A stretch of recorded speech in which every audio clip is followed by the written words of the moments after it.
Hello, everyone. This is Al Fadi, and I want to welcome you back to part two of our video series with AP, the apostate prophet, on the Mary paradox. Last time, we talked about some of the glaring contradictions that we can find in the Quran when it comes to the person of Mary, the mother of Jesus, of course, who she is, her genealogy, her encounter with either the angel Gabriel or with Allah, and also other aspects of her life herself, like in chapter 3 of the Quran, Surah Al-Imran, or in chapter 19, the chapter that is named after her, by the way, known as the chapter of Maryam, which is the Arabic way of saying Mary, and the confusion that we find also in the Quran in associating Mary or Maryam, the mother of Jesus, to Maryam, the sister of Moses and Aaron, which is a span of at least 13 to 1400 years in difference between the two Marys, if you wish. So that was the angle we took last time. This time we're going to try to venture into some of the Islamic way that are presented to either massage this problem, cover up this problem, or provide a plausible explanation for this mishap. In fact, I would direct your attention, a website like Islamic Awareness, for instance, will tell you that this is not an issue to worry about the fact that Mary, the mother of Jesus, is called the sister of Aaron.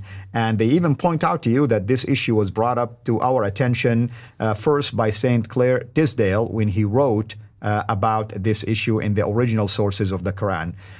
Be it as it may, we are going to focus now on addressing this with our guest, AP, who is with us here in studio virtually. AP, thank you so much again for being here with us. Thank you so much for having me, Al. I'm pleased to be back. Thank you. So what angle now you want to take in addressing this Mary paradox, and specifically, the possible objections raised by Muslims, or let's say cover-ups, if you wish? Well, the last time we talked about how Mary is called sister of Aaron, she's called daughter of Imran. These are two big issues that don't seem to make sense. Only one of them could be somehow brushed off and explained away, although insufficiently by Muslims, as saying, well, spiritual sister or spiritual daughter, descendant, whatever they may want to call it. But we have two problems that seemingly make this entire problem much bigger. And Mary is referred to twice as daughter of Imran. This time I want to focus a little bit on who the father of Mother Mary was according to the Christian tradition and the Christian texts. Some of the responses that Muslims usually bring up, how to deal with these, and finally what this big paradox, this big problem means for us and for Islam. And do you want me to go ahead? Absolutely, yes, please, go ahead. Yeah, so I want to go ahead with saying, as said, we have Mary, daughter of Imran. When you look at the biblical history, Imran is Arabic for Amram. Amram is the father of Moses, Aaron, and Miriam. Whereas Mother Mary's father is not known as Amram or as Imran in the Christian history. In the Christian tradition, we have early references to the father of Mary, and his name is Joachim or Yehoiakim. And that doesn't sound anything like Imran, as said, or as Imran. So how exactly did Joachim become Imran? When we ask this question, there is usually no answer to this. When we ask why exactly this happened, how it happened, how people could possibly have called him falsely Yehoiakim or, Joachim, how this could have possibly changed, or why this changes, why Islam does not get this name right, why Islam does not call him by that name, why Islam gives him a completely different name, which is unfamiliar to us, we don't get a proper response. On top of that, it is not only that that the name is incorrect. It is also that the name is, I mean, incorrect is is an understatement. It is completely disconnected.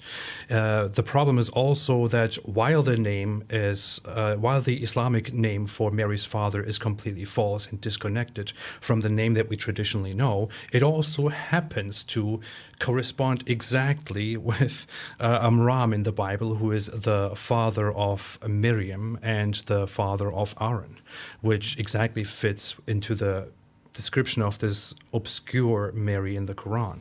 So is that really a coincidence that the Quran not only gets the name wrong, but also gives that person the name Imran, and also calls Mary the sister of Aaron? These are two things. Can this really be a coincidence? These are three things, actually. Can this really be a coincidence? It seems hard to believe. If you look further into the Islamic texts, especially into the traditions, into the hadiths, we see that there are hadiths, such as Sahih Muslim 165b, which is, in English, you can read this, in which Muhammad describes his supposed encounter with Moses on his journey to heaven. And he calls Moses, according to this hadith, Musa bin Imran. So he calls Moses son of Imran. So Imran is also, according to those sources, the father of Moses, which makes sense, which is right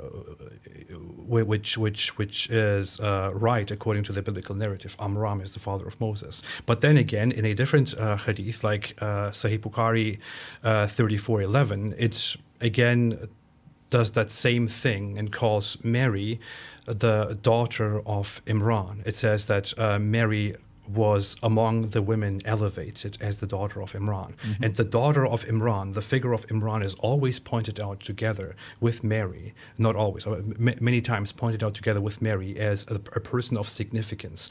Who is Mary? Well, the daughter of Imran. Okay, but who is Imran? As we have established, it doesn't make sense. Now, we have several issues, several objections that come from the Muslim side.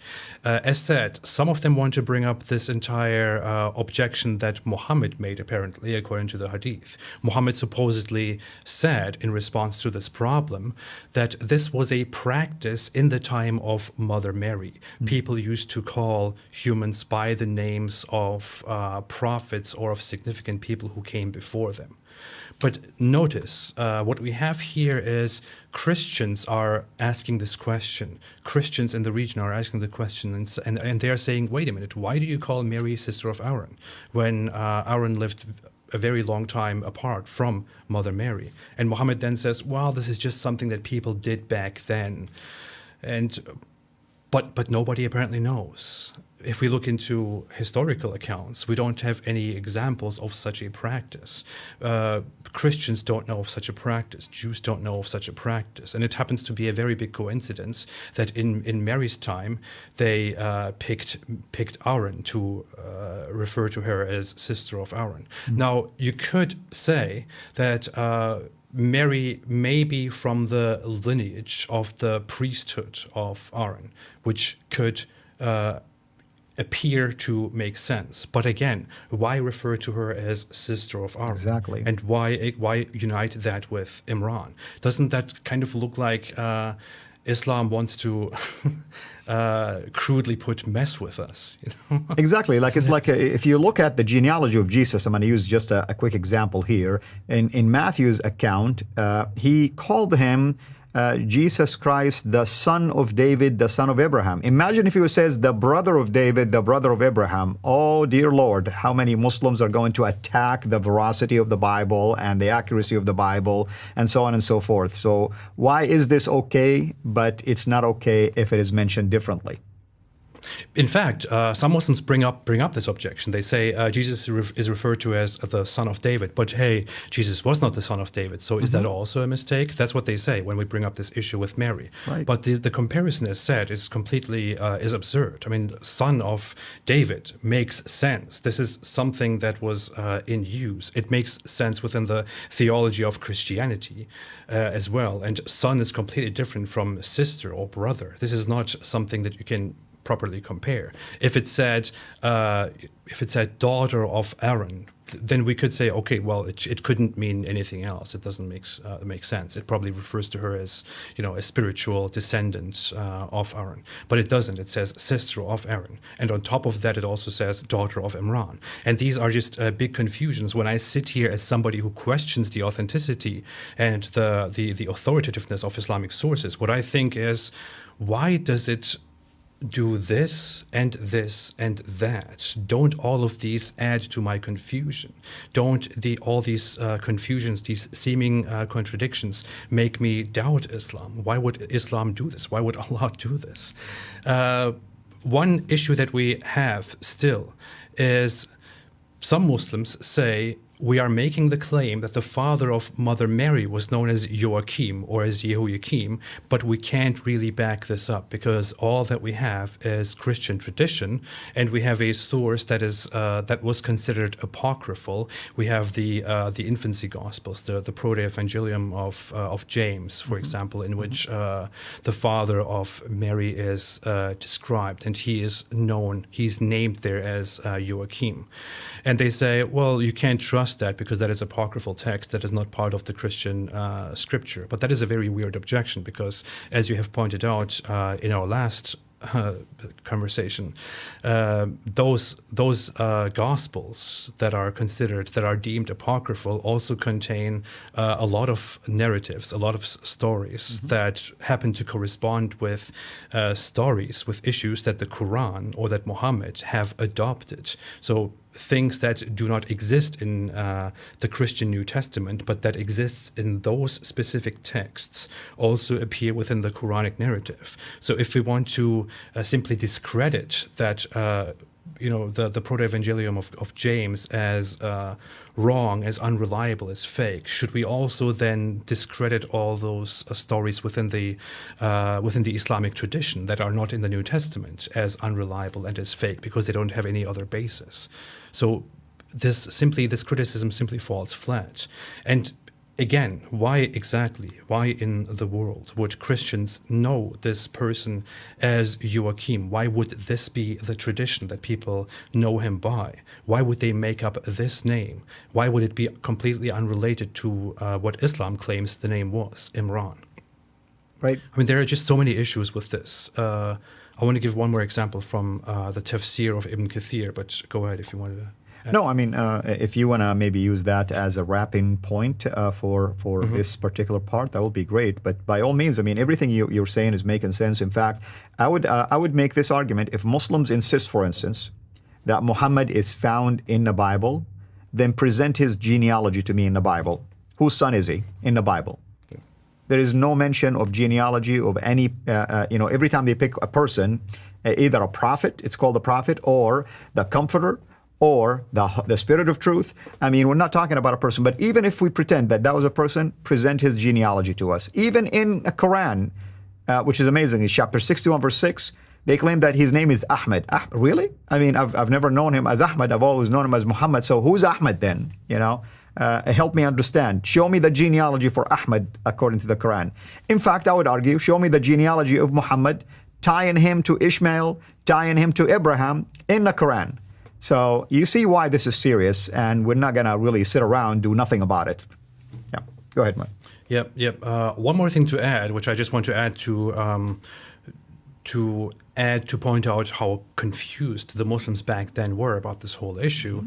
If you open up the Arabic exegesis, the tafsirs, the interpretations of the Quran, you will see that, for example, in the tafsir of Ibn Kathir, when he talks about these specific verses in the Quran, for example, when he talks about one of the chapters in chapter 19, verse 28, where it refers to sister of Aaron, he adds a lot of sources, a lot of traditions there, especially in the unabridged original Arabic version, where he lengthily explains different narrations and different traditions in which the early Muslims, the companions, and the first generations after Muhammad have discussions, heated discussions about this stuff. Who exactly Aaron is, who exactly the Mary in this case is supposed to be, what exactly her connection to Aaron is, what exactly her relation to Moses and all that is. And they come up with different theories in these tafsirs. And some of them claim to have knowledge while others don't. And one of them points out, hey, this person is not the person here described as Aaron is not Aaron, who was the brother of Moses. This is a different Aaron. And then Aisha or someone else says, no, you are wrong. And they actually lengthily discuss about this. And we see in this example that the Arabs and the Muslim community were very much uninformed and very much clueless about this topic, and this has confused them, and people have been confused about this for a long time, and this issue cannot be resolved. And if you want to go for the most reasonable explanation here, in this case, the most reasonable explanation as I see it, I don't want to speak for everybody else, is that the Quran really got something very wrong here, which is easy to do for somebody like Muhammad or others who didn't really know about the traditions and the knowledge of the Bible and the Abrahamic religion. Yes, that's true. So how would you like to summarize then this whole thing for our viewers in case they missed the first part? Well, there's a lot, but I would like to just point it out as mentioned, Mother Mary is supposed to be very important to Islam. That's what Muslims point out. Islam, the Quran deals with Mother Mary, but inaccurately describes her as the sister of Aaron and the daughter of Imran. As it seems, what the Quran does is that it confuses Mother Mary with a different person who is mentioned in biblical tradition, who is known as Prophetess Miriam. And you cannot exactly point at how it confuses and how it explains how they fit into the narrative of the Bible. It simply seems to get family details wrong about this Mary and holds this Mary to be the same person as this other Mary. Mm-hmm. And we can further understand this by understanding also that according to Islam, there were no female prophets. So Islam was probably unaware of the whole significance of prophetess Miriam. So Islam gets Mary and her ties and her family wrong on many different accounts. And this, with all the objections, with all the details explained now in this episode, points us at the direction to conclude that Islam makes a big mistake here, which Muslims cannot resolve, and which is a paradox that Islam cannot get out of. And this must be held as significant and pointed out. Yes, sir. Thank you so much. And of course, the biggest point here, as AP mentioned, is that the Quran did not get it right. It got it wrong. And therefore, one must ask this fundamental question. Did the author of the Quran knew anything about these historical facts, in this case concerning Mary, her genealogy, her association with the genealogy of Aaron or Moses or anyone else?